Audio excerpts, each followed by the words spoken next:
So the evidence-based practice model that was chosen is called the Stettler model. It has a total of 5 phases.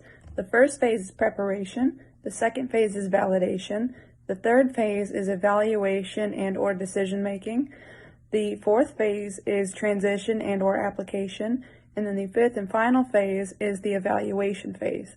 I chose this model mainly because of the evaluation and decision-making phase. And the key stakeholder in this topic is the patient. But first, let's go over what a stakeholder actually is. A stakeholder is healthcare providers, policymakers, healthcare consumers, which is also a patient, and others as well.